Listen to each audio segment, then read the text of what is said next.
5 अगस्त का दिन बांग्लादेश की प्रधानमंत्री शेख हसीना के लिए अपने जीवन के सबसे मुश्किल दिनों में से एक रहा। देश में हालात इतने खराब हो गए कि उन्हें पहले भारत और फिर भारत के सहारे लंदन जाना पड़ा। वे अब लंबे समय तक लंदन में रह सकती है। इसकी कई तस्वीरें भी सोशल मीडिया पर वायरल हो रही हैं। एक तस्वीर में देखा जा सकता है कि सेना के एक हेलीकॉप्टर के पास एक गाड़ी खड़ी है।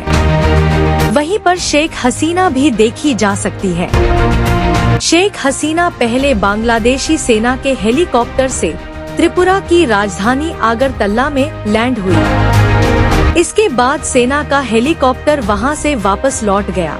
फिर वे दिल्ली से फ्लाइट लेकर लंदन जाने की तैयारी में है। शेख हसीना साल 2009 में बांग्लादेश की प्रधानमंत्री बनी। इस समय वे एशिया की सबसे ताकतवर महिला है। ऐसे में यह सवाल बहुत बड़ा है कि बांग्लादेश में एक महीने के अंदर ऐसा क्या हो गया कि शेख हसीना का 15 सालों का एक छत्र राज खत्म हो गया और स्थिति यहाँ तक बन गई कि उन्हें सम्मान पूर्वक नहीं बल्कि बैकडोर से लंदन जाने की योजना बनानी पड़ी।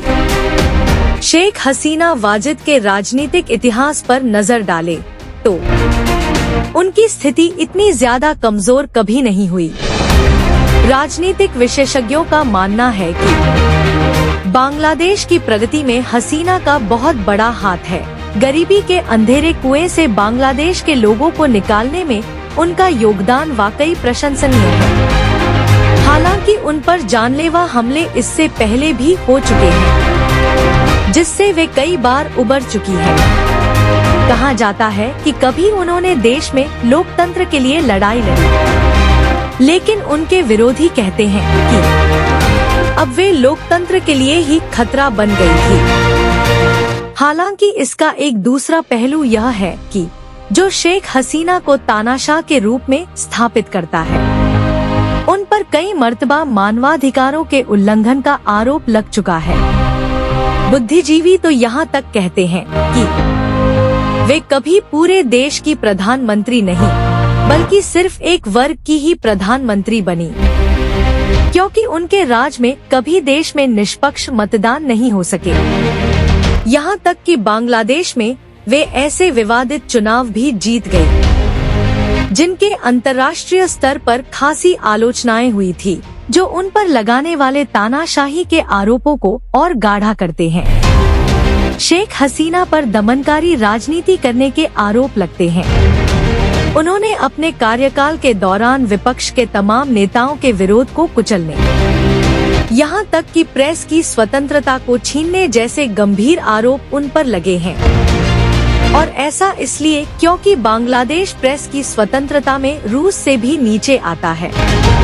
रिपोर्ट के मुताबिक बांग्लादेश का प्रेस की स्वतंत्रता में 165वां स्थान है, जबकि रूस का 162वां।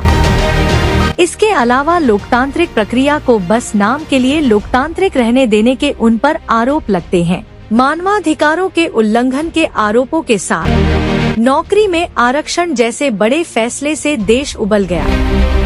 यही कारण है कि इस बार की स्थिति इतनी गंभीर बन गई कि देश में गृह युद्ध जैसे हालात बन गए हैं। और इस बार तो खुद बांग्लादेश की सेना ने भी हाथ खड़े कर दिए हैं। हिंसा की आग में पूरा देश जल उठा।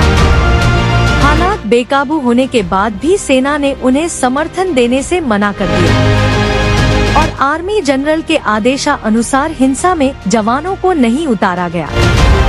इस प्रदर्शन के हिंसक होने का कारण प्रदर्शनकारियों को विरोधी दलों का साथ मिलना भी है। उन पर आरोप लगते हैं कि उन्होंने मुक्ति संग्राम की भावनाओं का राजनीतिकरण किया।